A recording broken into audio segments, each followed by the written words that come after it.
Samedi soir dernier, le PSG, l'équipe de football de Paris, a conquis sa deuxième étoile, son deuxième titre de champion d'Europe, en triomphant en finale d'Arsenal, club de Londres.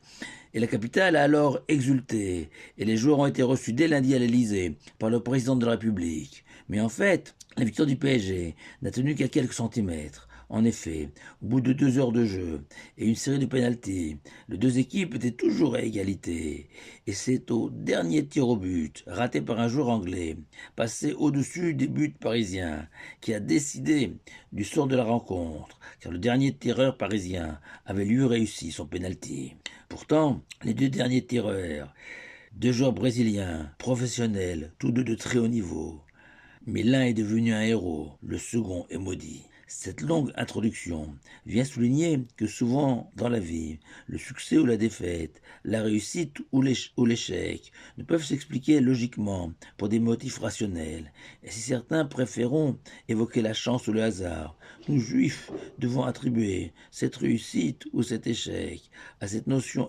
essentielle de Siyata d'Ishmaïa, l'aide du ciel. Cette notion de Siyata d'Ishmaïa que nous retrouvons dans notre paracha de Baalotra. En effet, au début de notre sidra, l'Éternel enseigne à Moshe que les flammes de la menorah devaient éclairer la face de la menorah. Et le Talmud, cité par Rashi, explique que la face, le visage de la menorah, désigne la tige centrale du candélabre sacré aux 7 branches, et que lors de l'allumage de la menorah, il fallait veiller à ce que les 3 mèches à gauche et les 3 mèches à droite soient tournées vers la flamme centrale. Et le Khatam Sofer rajoute que cela vient indiquer aux hommes, in medium stat virtu, que la voie du milieu, de l'équilibre, de la paix était toujours celle que l'on devait suivre dans la vie. Mais le Rachaim Akadosh propose une deuxième explication en se fondant aussi sur le Talmud,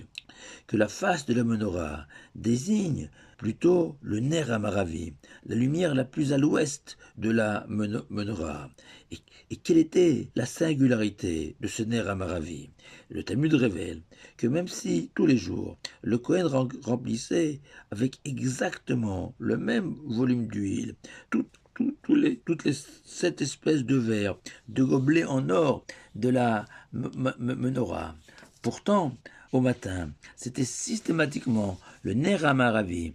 la lumière la plus à l'ouest de la menorah, qui brillait encore, alors que les 6 autres flammes s'étaient éteintes. Et c'est ce phénomène, défiant tous les statisticiens, que la Torah qualifie de témoignage, c'est-à-dire, précise le Talmud, que le fait que ce soit toujours le Ner Amaravi qui brûlait en dernier, témoigne que la présence divine règne sur Israël à chaque instant. Pourquoi? Car comme l'immense Amora Rav le justifie, les 7 verres, les 7 coupes avaient la même forme, l'huile était la même, les 7 volumes identiques. Le moment de l'allumage différait de quelques secondes à peine. Alors comment expliquer que ce soit toujours le Ner Amaravi qui brûlait en dernier, et ce pendant toute l'année, et ce durant des siècles? La seule réponse possible, conclut Rav, cette notion de Shekhinah, de Siyata d'Ishmaïa,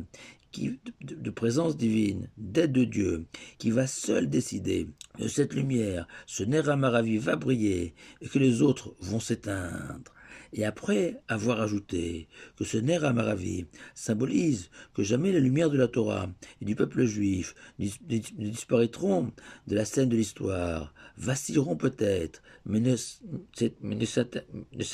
s'éteindront jamais. Dès lors, il est possible de suggérer qu'à chaque génération, il y a une foule d'hommes et de femmes sincères, désireux d'être les transmetteurs de la Torah, ces chaînons indispensables dans la chaîne du judaïsme, et toutes ces personnes sincères, dotées des mêmes qualités, telles les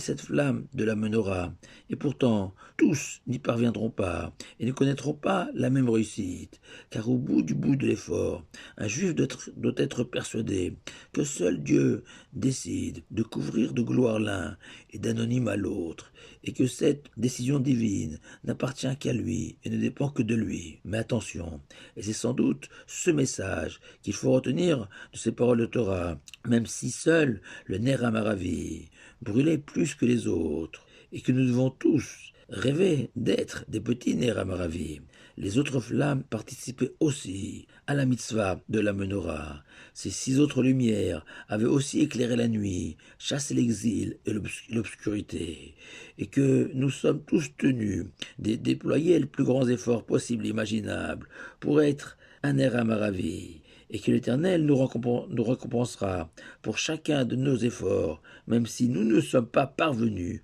au succès espéré, et que cette même idée se retrouve dans les 2 boucs de Kippour, strictement identiques, et pourtant, après un tirage au sort, l'un était sacralisé, au point que son sang soit aspergé dans le Saint des Saints, et le second, lui, était projeté du haut d'une falaise. Et même si le bouc émissaire n'avait pas eu les honneurs du premier, son sacrifice n'était pas vain, puisqu'il emportait avec lui dans sa mort toutes les fautes des enfants d'Israël.